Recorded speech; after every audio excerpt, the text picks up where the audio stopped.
Stage 1.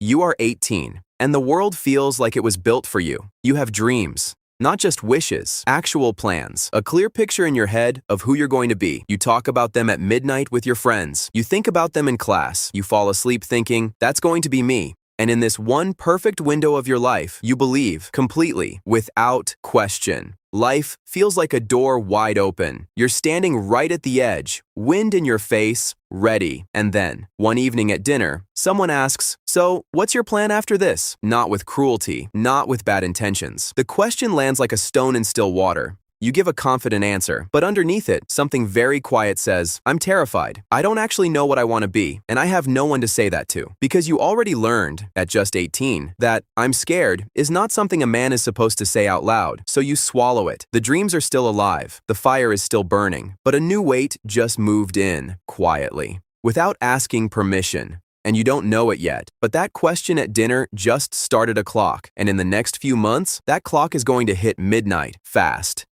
Stage 2. You're 19.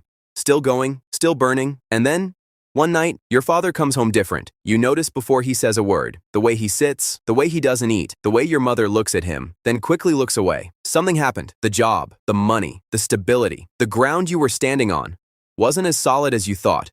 Nobody sits you down for a formal talk. It happens in small moments. Cheaper groceries, earlier mornings, later nights. A silence in the house that wasn't there before, and you feel what nobody is saying. We need you. We can't say it, but we need you. So you start looking for work, not because you chose to, because the dream suddenly has a price tag, and your family is quietly paying it. You go for interviews. First one, you wear your best shirt. You prepare everything. They say, "We'll call you." They never call. Second interview, third, fourth. Every rejection hurts a little less. Not because you're getting stronger, because you're getting numb. And while you're doing all of this, your friends are posting trips, new shoes, good times, living their best life. And you're sitting on a bus, going to your fifth interview in the same shirt you've already washed 3 times. The worst part isn't the rejection. It's that you can't tell anyone how hard this is. So you keep performing, keep smiling. And then, a small yes, not the dream, a small job. You take it, because you have to. Stage 3. You're 22. And you look exactly the same as your friends. Same age, same clothes, same place. But something inside you is completely different. It happened without an announcement. One night, maybe your father's health, maybe a financial crisis, maybe just one conversation that went too deep. Something landed on your shoulders, heavy, real, permanent. And the next morning, you woke up differently. Not sad, not broken, just older. Like something was taken out and something heavier was put in its place. Your friends that day were talking about some trip, some plans, some fun, and you were sitting there, nodding, smiling. But inside, you were calculating. Bills, groceries, the next appointment. How many days until the end of the month? You're 22 years old, and you're thinking like a man with 3 kids and a mortgage. Nobody taught you this. Life just handed you the exam without ever giving you the syllabus. And here's what breaks something quietly. You look around, and none of your friends are carrying this. None of them have this weight behind their eyes. They're still light, still free, still living inside the dream. And you're already awake from it. Not better, not worse. Just awake, in a room where everyone else is still asleep. You stop talking about what you feel, not because you don't feel it, because you tried once. I'd look on their face, told you everything. They didn't have the vocabulary for what you were describing, so you stopped offering it. You smiled more, said less, learned to carry it alone. And alone, you got very, very good at surviving. But surviving and living are 2 completely different things. And what those next 3 years do to you, what they quietly build inside you, is something that once it's there, can never fully be undone. Stage 4. 3 years have passed. Same face, same name, same circle, but inside, you have lived 3 lifetimes. You have watched your parents age in real time. You have felt the weight of a household on shoulders that were never asked if they were ready. You have smiled through pain so many times that smiling has become your default face, not your real one. You are 25, and you know things that 60-year-old men are still learning. You know that people only stay when staying is convenient. You know that love without understanding is just obligation with a warmer name. You know that silence is not emptiness. It is where you go when words have failed you too many times. You know that the world doesn't reward the most deserving. It rewards the most available. You know that you can be in a room full of people who love you and still feel like you are standing behind glass, watching, present, but unreachable. You know these things. Not because you are wise, because life ran out of patience with you early, and this is the stage where everything finally starts making sense. You understand why someone drops out of school. You understand why someone goes completely quiet. You understand why someone starts preferring loneliness over people. You understand why someone leaves their love, walks away from their friends, buries their dreams without a funeral. And the hardest one, you understand why someone starts feeling like a burden in their own home. This is also the stage where you stop chasing things, where desires stop pulling you forward, where the person you love, you start creating distance from them, not out of anger, just out of exhaustion. You stop dreaming, you stop expecting, and slowly, you start accepting reality exactly as it is, not as you hoped it would be. And the most painful part? You cannot share any of it, not with your friends, not with your family, not with the world. So you carry it, you swallow it, straight face, calm voice, a smile that arrives before the feeling does. And people say, "You're so sorted, so mature, so strong." And you nod. Because the truth, I didn't become strong. I became numb, and I'm not sure I know the difference anymore. Stage 5.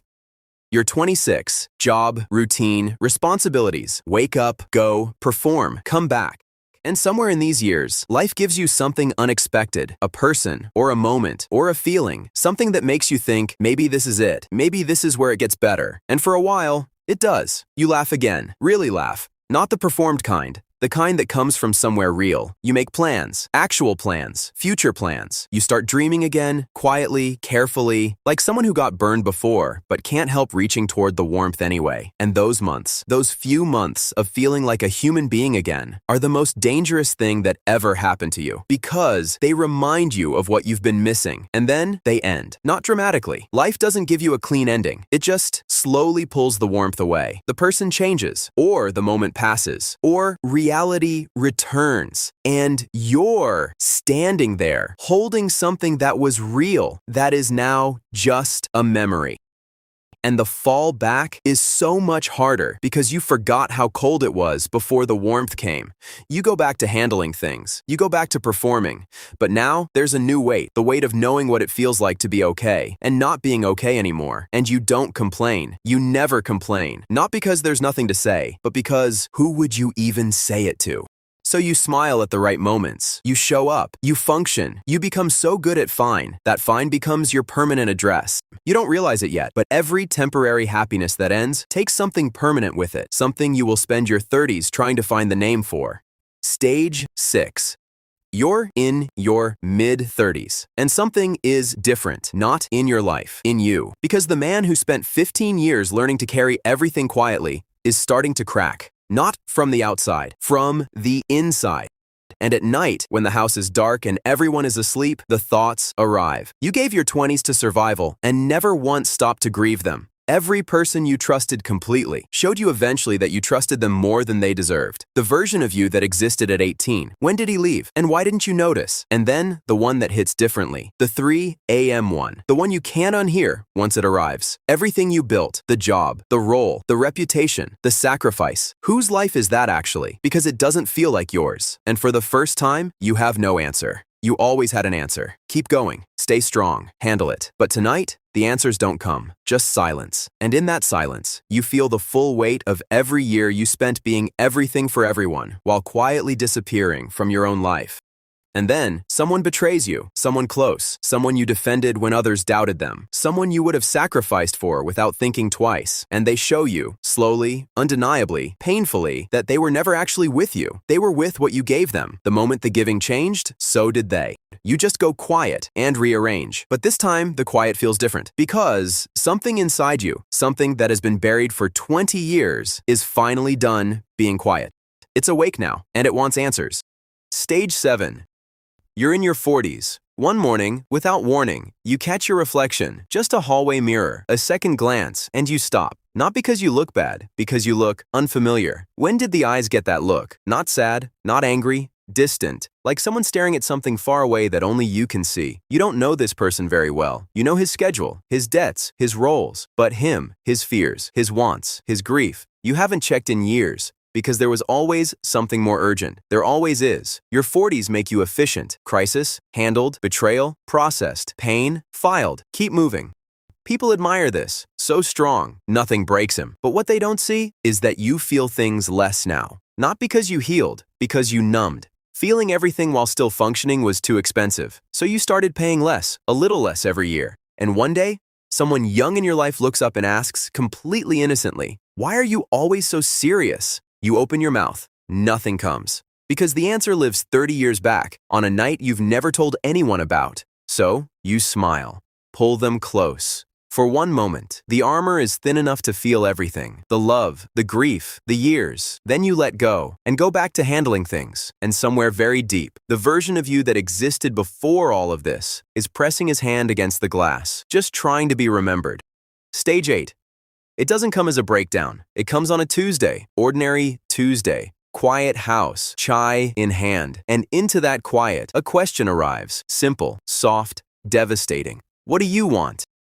And you realize you don't know how to answer it. Not because it's hard, because you were never once asked it. Not by yourself, for yourself, with nowhere to hide. Every decision ran through the same filter. What does everyone else need? Always through the filter. But that question was never in it.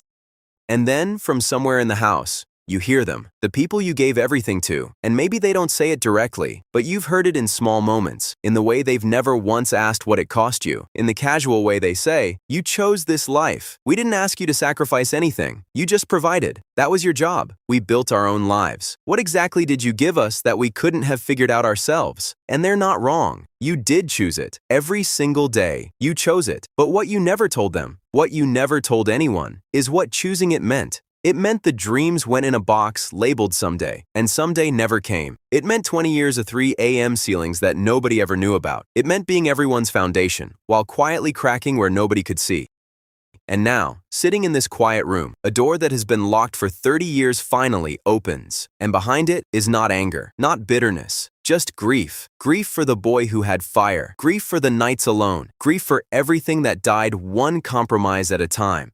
But here's what nobody told you about grief. When you finally stop carrying it and actually let it move through you, it changes shape, from a wall to a door. And on the other side of that door is still time. Not enough to undo anything, but enough to finally say, without explaining, without apologizing, "This is who I am. This is what I still want. This is what I am no longer willing to swallow." And something ancient and tired and real inside you finally exhales. The greatest thing you can still give them is not more sacrifice. It's letting them finally see who you actually are, before the only place they find out is at a funeral. This is what being a man looks like, not the version the world celebrates, the real version, the silent one, the one nobody talks about. And if any stage hit you, you didn't just watch a video, you just met yourself. Drop the stage number in the comments and send this to a man who needs to see it. No explanation needed. He'll know.